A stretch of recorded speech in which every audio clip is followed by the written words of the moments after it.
안녕하세요. 돈의 흐름을 따라가는 머니라디오입니다. 오늘 이야기의 주인공은 워렌 버핏이 직접 내 투자 철학의 절반은 그에게서 왔다고 고백한 인물입니다. 바로 성장주 투자라는 개념을 세상에 정리한 투자자 필립 피셔입니다. 필립 피셔는 단순히 싸게 사는 투자가 아니라 계속 성장할 수 있는 위대한 기업을 찾았습니다. 그의 철학은 아주 간단했습니다. 좋은 기업은 언제나 비싸다. 하지만 비싸다고 피하면 더 큰 기회를 놓친다. 그럼 그는 어떻게 이런 생각을 갖게 되었을까요? 필립 피셔는 어릴 적부터 숫자보다 사람과 이야기를 더 좋아했습니다. 대학에서는 경제학을 공부했지만 졸업 후 바로 월가로 가지는 않았습니다. 그는 시장과 기업을 직접 보고 발로 뛰며 배우는 시간을 가졌습니다. 이 과정에서 깨달았습니다. 서류 속 숫자는 과거의 기록일 뿐이고 진짜 기회는 미래에 있다. 그래서 그는 투자를 할 때 먼저 이런 질문을 던졌습니다. 이 회사가 앞으로 얼마나 성장할 수 있을까? 그 성장의 힘은 어디서 나올까? 그가 찾은 좋은 회사의 특징은 이렇습니다. 새로운 시장을 계속 개척해야 하는가? 혁신을 만들 기술력이 있는가? 고객이 다시 찾을 이유가 분명한가? 그리고 경영진은 신뢰할 만한가? 이 답을 얻기 위해 그는 재무제표만 보지 않았습니다. 직접 회사를 찾아가 고객, 경쟁사, 직원, 심지어 공급업체 직원까지 만나 물어봤습니다. 이 방법을 스커틀 버팅이라고 불렀습니다. 말 그대로 발로 뛰며 정보를 모으는 것이죠. 가장 좋은 정보는 책상 위가 아니라 현장에서 나온다는 것이 그의 신념이었습니다. 그의 투자 방식은 싸게 사는 것보다 오래 들고 가는 것에 더 가까웠습니다.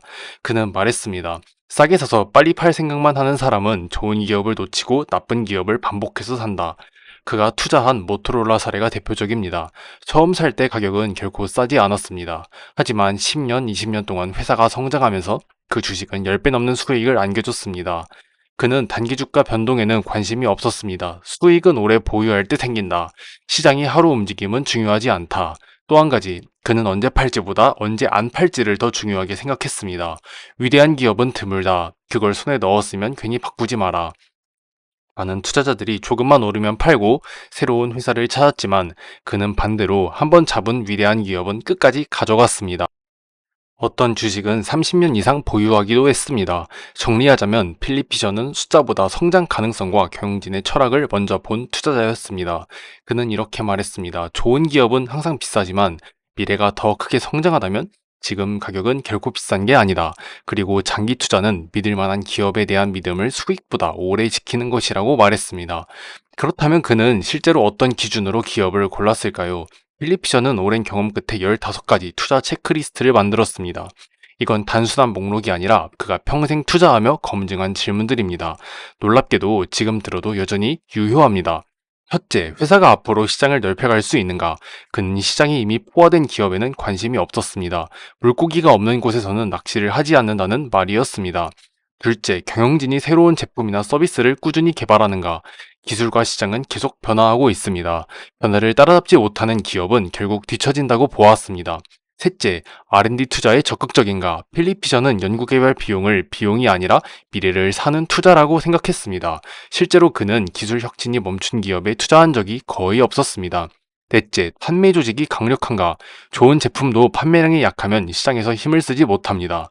그는 세일즈 인력이 현장에서 얼마나 활발히 움직이는지까지 확인했습니다. 다섯째, 이익률이 안정적으로 오르는 추세인가? 여기서 중요한 것은 일시적 호황이 아니라 꾸준한 성장이었습니다. 여섯째, 이익을 주주를 위해 잘 재투자하는가? 그는 단기 배당보다 장기 성장을 위한 재투자를 더 중요하게 보았습니다. 일곱째, 조직이 효율적인가? 불필요한 부서, 복잡한 절차, 의사결정 지연, 이런 것은 모두 성장을 방해한다고 생각했습니다. 여덟째, 회사의 인사정책이 뛰어난가? 좋은 인재를 뽑고 유지하고 성장시키는 능력을 그는 아주 중요하게 생각했습니다. 아홉째, 경영진이 정직하고 신뢰할 수 있는가? 그는 이렇게 말했습니다. 아무리 좋은 사업이라도 신뢰할 수 없는 사람이 운영하면 투자할 이유가 없다. 열 번째, 원가 절감 노력과 품질 유지가 동시에 가능한가? 그는 싸게 만드는 회사가 아니라 가치를 유지하면서도 효율을 높이는 회사를 찾았습니다. 11번째, 업계에서 평판이 좋은가? 그는 고객뿐 아니라 경쟁사, 협력사 직원들에게까지 평판을 물어봤습니다. 12번째, 회사가 경기 불황에도 버틸 힘이 있는가? 한 번의 불황에 무너질 기업은 장기 투자 대상이 아니라고 했습니다. 13번째, 경쟁사 대비 강점이 분명한가? 단순히 따라가는 회사가 아니라 앞서가는 회사를 원했습니다. 14번째, 회계가 투명한가? 숫자를 숨기거나 포장하는 기업은 미래도 숨긴다고 보았습니다. 15번째, 장기적으로 사회와 함께 오래 성장할 수 있는가? 필립 피셔는 돈을 버는 것만큼 오래 버는 것을 중요하게 생각했습니다. 그는 사회와의 신뢰를 잃은 기업은 결국 시장에서 버티지 못한다고 생각했습니다. 이 15가지 질문은 그가 직접 발로 뛰며 확인한 것들입니다.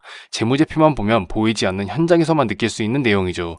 그는 이런 과정을 거치면서 숫자가 아니라 사람, 그리고 문화 속에서 투자 기회를 발견했습니다. 위대한 기업은 하루아침에 만들어지지 않는다. 그리고 그걸 알아보는 눈은 책상 위가 아니라 현장에서 길러진다. 이 말이 바로 그의 투자 인생을 요약하고 있습니다. 이제 그의 철학이 실제 투자 현장에서 어떻게 빛을 발했는지 한번 알아보도록 하겠습니다. 필립 피셔의 대표적인 성공 사례는 모토로라입니다.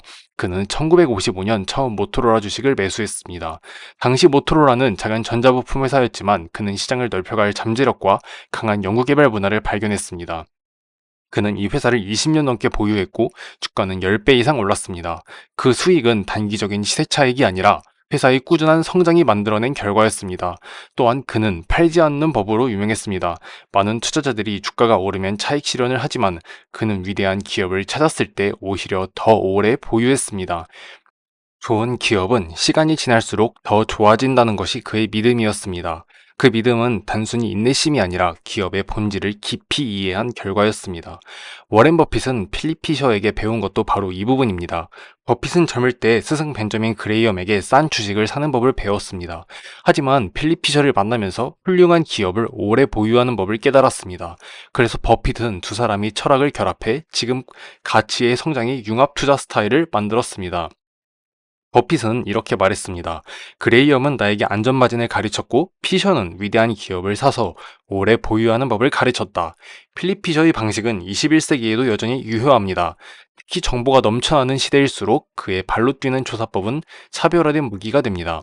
화려한 숫자와 보고서 속에서 길을 잃기 쉽지만 그는 늘 현장에서 직접 보고 듣고 확인했습니다. 현대 투자자들이 그에게 배울 수 있는 핵심 교훈은 세 가지입니다. 숫자보다 미래를 보는 눈을 길러야 하며 경영진의 철학과 기업 문화를 이해해야 하고 위대한 기업을 찾았다면 그 기업이 변하지 않는 한 끝까지 함께해야 합니다.